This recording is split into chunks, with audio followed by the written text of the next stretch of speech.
Hello, my name is Jody Roberts, and I am a second-year student in Indiana State University's Doctorate of Athletic Training program. Recently, my co-authors and I wrote a paper titled Health Literacy Levels of Collegiate Student Athletes, which will be included in the International Journal of Athletic Therapy and Training. In recognizing the importance of patient-centered care in athletic training practices, we conducted this research to better characterize health literacy, or the ability for patients to understand and utilize the health information given to them. Previous research on health literacy correlated trends of higher health literacy with higher levels of education and suggested a trend of lower health literacy levels with poverty, younger age groups, and ethnic minorities. In collegiate athletics, where young, educated, and ethnically diverse people come from all different financial backgrounds, it may be difficult to quickly and accurately gauge health literacy levels of student athletes. In contrast to the other young adults, collegiate student athletes have increased access to healthcare services by way of athletic trainers, where healthcare decisions may often be made for the patient rather than with the patient. Having a better understanding of trends in health literacy levels allows athletic trainers to deliver better patient-centered care by successfully educating the patient about their injury, sharing decision-making, increasing patient buy-in to treatment and rehab protocols, speeding up recovery time, and better supporting the patient's emotional health.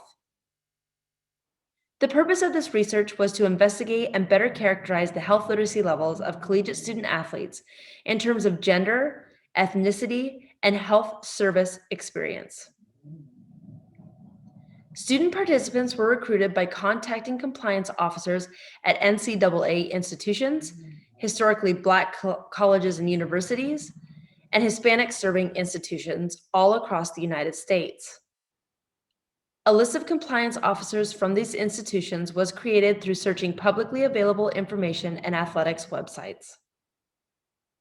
The survey consisted of two parts: demographic information and the short test of functional health literacy assessment, which I'll be calling the STOFLA from this point forward.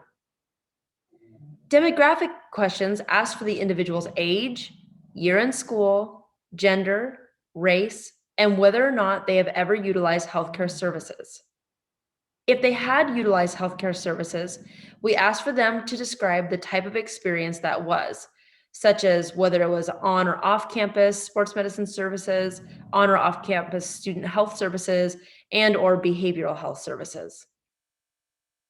Health literacy was evaluated using the STOFLA, which is a 36-item multiple choice questionnaire assessing an individual's ability to understand and interpret relevant health information. Based on the amount of questions the individual got right, they were placed in one of three health literacy categories: inadequate, marginal, and adequate. Descriptive statistics, including means with standard deviations, modes, and ranges, as well as the STOFLA results, were used to describe participant demographics.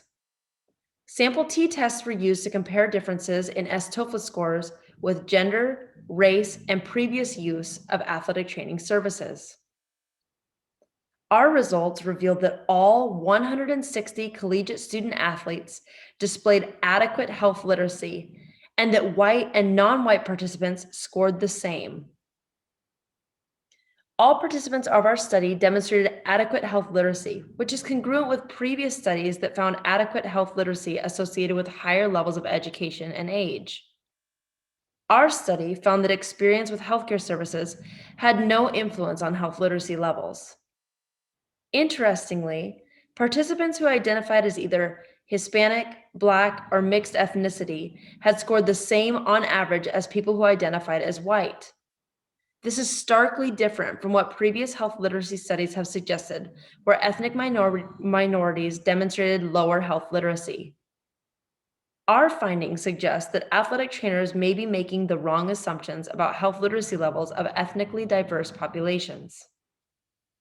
In conclusion, these findings support that collegiate student athletes can obtain, understand, and utilize healthcare information, and underscores the need for athletic trainers to allow for patient ownership as well as shared decision-making. We hope that athletic trainers will use this information to refocus their efforts towards better patient-centered care.